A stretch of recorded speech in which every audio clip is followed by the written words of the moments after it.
Patch 1.23b. Eorzea has come to a complete halt. The story has ended. Its fate has been decided. Eorzea is dying. While the people of Eorzea was busy fending off Nail Van Darnus clones in Ul'dah, the sirens wept in silence as Dalamud threatened to make the sea swallow all.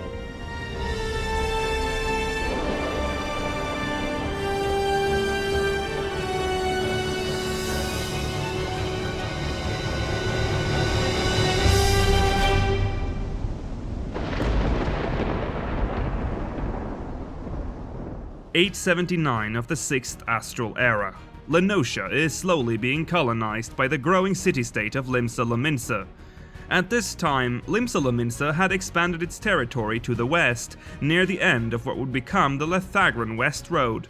One of the settlements, located near a narrow passage leading to Upper Lenosha, was small and relatively weak compared to the safe, strong walls and drawbridges of Limsa Lominsa, which made it a prime target for the kobolds. And they did not wait around.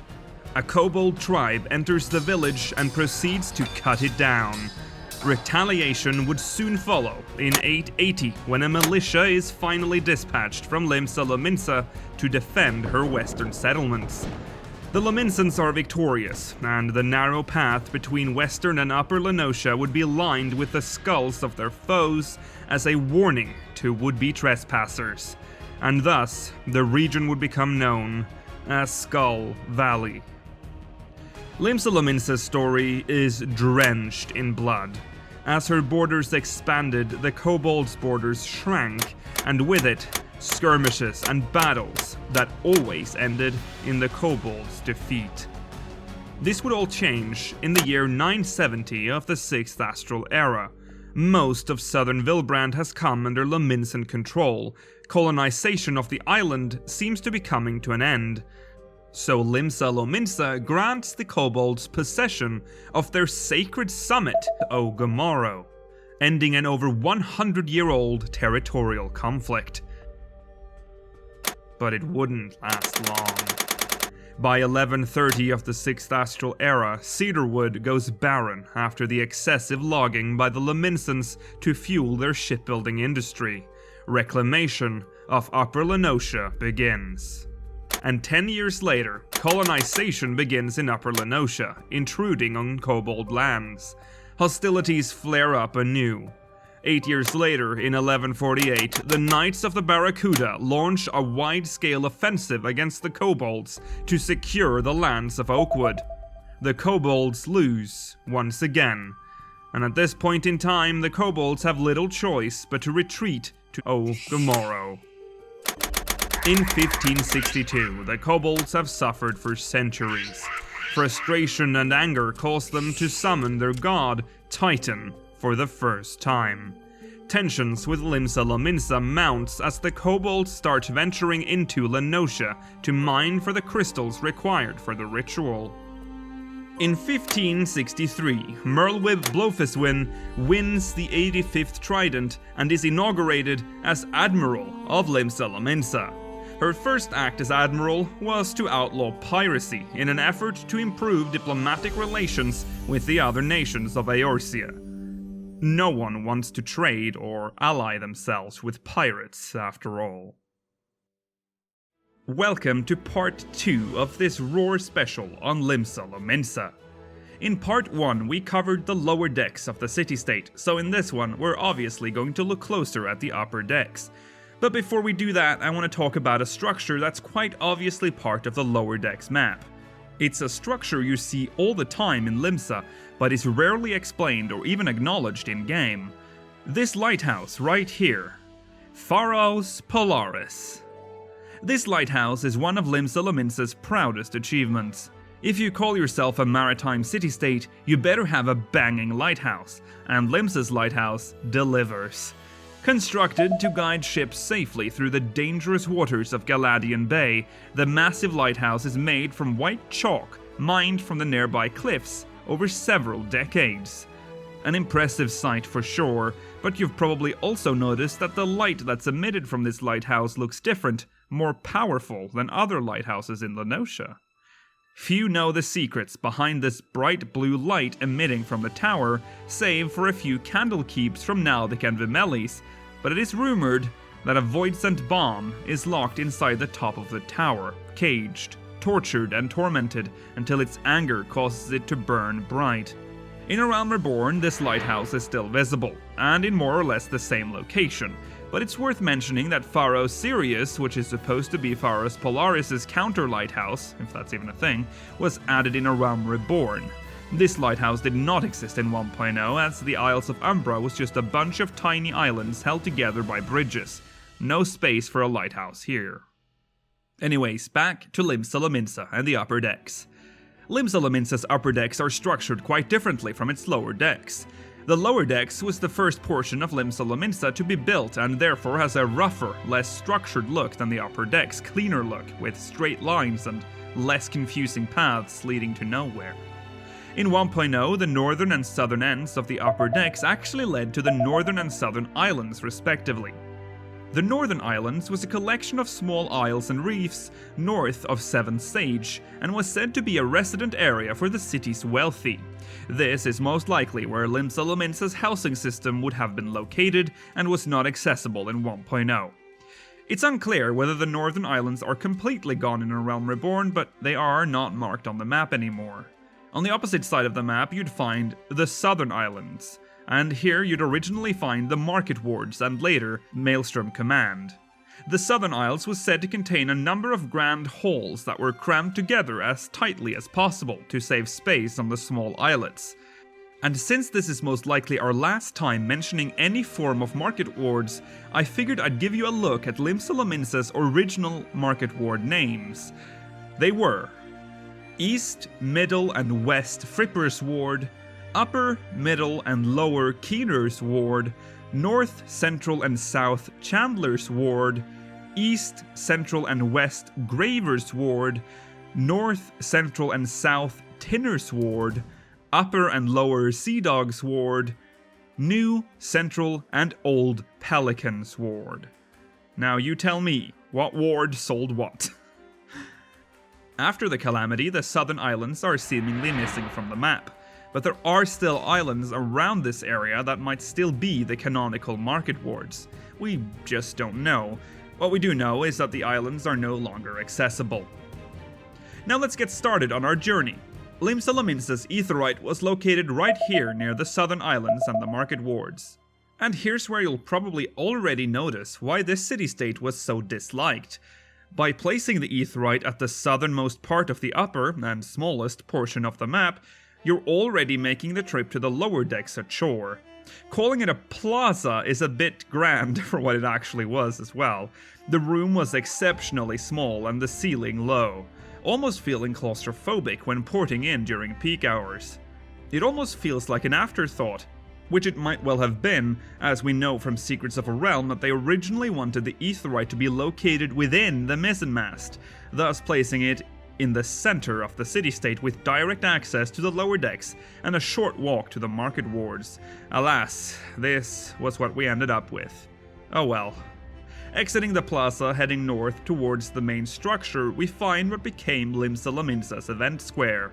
This small area is where all seasonal events would take place within the city-state. The original name for this area and the bridge that connected the event square with the main road was called the Minnow's Leap. This area would not make it to A Realm Reborn and was instead restructured and replaced by the Half Castle. The connection point for the Minnow's Leap is still there, but the square itself is gone. Maelstrom Command was moved into a new structure here as the southern islands disappeared, and Missing Member popped up just south of it. Before we make it to the upper deck's main attraction, we'll head south towards the Hyalin. This store gained its name from the large, jewel-like aquarium found in the center of the store. Well, boys and girls, guess what? In A Realm Reborn, they covered it up. What? Why? They just boarded it up. I didn't even notice this until the very moment I went in there to check for changes. Baffling. I wonder if the fish is still in there. I guess we'll all know who the culprit is, right? Don't say his name. No, don't, no, please, no. That's right. It's me. The PS3. My time has come again. I will melt your city-states. I will board up your fish tanks. And worst of all, I will make Rauban's cloak burn your eyes. Ha ha ha. Ha. As we move further south, we make it down into another lost gem, Thundersquall Thundersticks. Like I mentioned in the Gridania special, this store specialized in weapons, not camping equipment or lanterns. This somewhat generic store was removed entirely in A Realm Reborn. In fact, it was completely retconned, shortening the distance between the Highland and our next destination, Naldic and Vimeli, aka the Blacksmiths and Armorers Guild. This area saw very little change between versions. It even still has that mysterious bridge leading to the southwest. Other than being moved slightly closer to the center of the map, not much has changed between versions. Another area worth mentioning here is the Anchor Yard, accessed either by the spiral stairs from the lower decks or by using the lower exit in the Highland. In 1.0, the path leading to this place was long and rather uneventful, but it did contain a very important plot element in 1.0's final scenario, Living on a Prayer, namely Limlane's Stone. Placed inside another one of these seagull statues, this is the place where Y'shtola prays during the end of an era cutscene. It was also one of my favorite scenic areas in 1.0's Limsa Lominsa, as it gave one of the best views of Pharos Polaris. This place still exists today, but the path has been shortened by quite a bit, and Pharos Polaris' textures have well, let's just say that the lighthouse matches Limsa Lominsa's current texture work. Finally, making our way to the very center of the upper decks, we find Mizzenmast Inn, and of course the Drowning Wench. As you can no doubt see here, not much has changed between the versions. The Crow's Lift was moved next to the Mizzenmast Inn counter, but other than that, there's not much else different here. Except for something that's been quite visible throughout the whole video. The lighting. In 1.0, all of Limsa Lominsa's lamps emitted a dark yellow light. I used to call it the piss bucket, cause the lighting made the white walls of Limsa Lominsa appear as yellow. In A Realm Reborn, all lamps and lanterns emit a pleasant, bright, warm, white light, making it look way better than it did back then. Well, in my opinion anyway. I know people who like the more pissy lights. Moving north, we pass this rock, and I just wanted to ensure everyone that no, these pirates haven't been here since 1.0. They arrived with A Realm Reborn. They've been arguing for an awfully long time, but it started after the calamity. Taking the path leading west, we make our way to the Bismarck, aka the Culinarians Guild. This area contained, like I mentioned, the Culinarians Guild in 1.0 just like today. However, it didn't quite look like it does today. The serving area was smaller, as the southeastern pavilion was only added in A Realm Reborn. The colors of the parasols and canopies were also non-existent in 1.0. It's worth noting the color here. The red color is obviously associated with Limsa Lominsa, but in 1.0 that was much less obvious. Just looking at the canopy above the eating area of the Bismarck, you'll find it's just a plain white fabric. But in A Realm Reborn, it matches the parasols and the canopy above the door with a nice red color. In fact, all of the doors in A Realm Reborn's Limsa Lominsa are all painted red, whilst in 1.0 they were just plain brown wooden doors. It's a small change made in A Realm Reborn, but it does add that extra personality to the place and livens it up just a little bit more. Passing the Bismarck's northwestern exit, we make it to the Coral Tower. And as you can see, it wasn't quite as extravagantly decorated as it is in A Realm Reborn. It's just a simple door with 2 Lominsan banners. However, the inside tells a different story. Banners for the Knights of the Barracuda hang down from the ceiling. This was the Musketeers Guild. Marked on the map as such, this would have been the class quest location for the planned Musketeer class. This class, together with the Arcanist, were probably the classes that were closest to completion, just waiting to be implemented. The downstairs even showed musketeers practicing their aim, most likely showcasing the battle stance of the class that never was. In A Realm Reborn, the Coral Tower was redecorated. The banners were changed to standard Lominsan ones, and while you'd think the musketeer references would be removed, they actually ramped them up. The outside has 4 giant muskets flanking a large center axe, while 2 banners representing the Marauders Guild and Musketeers Guild are placed near the door. There's even a big banner with both the guild icons above the roof. And yes, the Musketeers are still firing down below. Also worth noting here, as you probably noticed, the Coral Tower was located in a different location in 1.0. It could only be accessed by walking through the Bismarck to the northwest. However, in A Realm Reborn, this has been changed to be directly after the 7th Sage, which would lead to the Northern Islands in 1.0. Since the Northern Islands are gone in A Realm Reborn, it just kinda made sense to place the Coral Tower there instead. Now let's take a look at why Limsa Lominsa was so horrible to traverse in 1.0. The city-state's aetheryte was placed to the southeast of the upper decks, actually making it the city-state with the shortest route to the market wards, but also the one with the longest distance to basically everything else. The Drowning Wench, where the Leave Meet was located, was a brisk run away, and the merchants were located all the way down the stairs through Bulwark Hall, past the Octagon. And gods forbid if you were doing Fisher, Culinarian, or Marauder quests, you'd have a hells of a long walk ahead of you. And to make it even worse, the ferry was pretty much on the opposite side of the map, below you. Long, empty boardwalks, empty buildings, and a confusing layout made Limsa Lominsa a nightmare to traverse. This would all change with A Realm Reborn, when Limsa Lominsa seemed to make a complete 360 and become one of the most popular city-states, ignoring role-playing servers that tend to lean more towards Ul'dah. With the Octagon replaced by the Aetheryte, Limsa can serve all visitors direct access to vendors, summoning bells, and market boards, as well as a quick teleport via Aetheryte to the Aft Castle, where the Inn, Event Plaza, and Maelstrom Command are but a few feet away.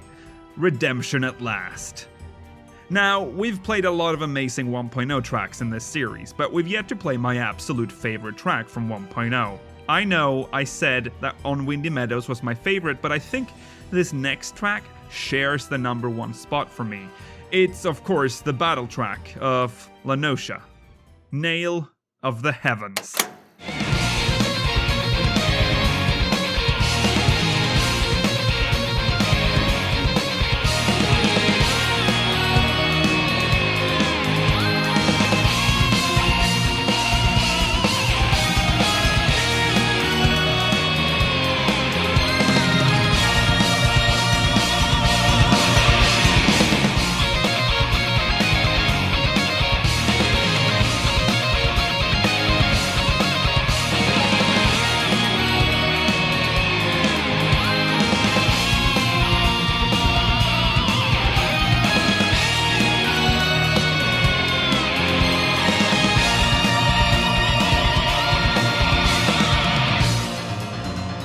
And as this epic track plays, we've reached the end of this episode of Remnants of a Realm. But fret not, there are more episodes coming. We'll be taking a closer look at Ishgard and its role in 1.0 in the next episode, followed by an extended look at the specific events that took place as Dalamud came closer and closer to Hydaelyn. Thank you all for watching this episode of Remnants of a Realm. Leave a like if you enjoyed and subscribe for more. Let me know what you think in the comments below and if there's something specific you want me to look closer at in the future. I'll be back in the next episode of Remnants of a Realm. Until then, may you ever walk in the light of the crystal.